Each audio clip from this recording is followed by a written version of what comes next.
Hey everyone, what's up? I just want to give you a quick demo. I'm using a P1AM100 to control my Christmas lights in my office.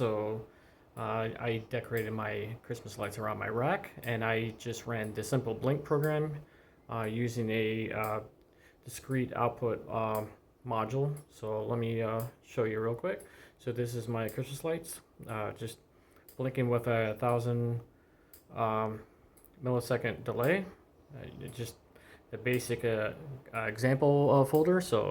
Let me get a closer look. So I'm just going to dive in here, turn on the lights. And as you can see, I have a P1AM100 that's plugged in using a 110 AC power supply, which is the P1-01 AC. And as you can see here, my Christmas lights are tied into my P1-08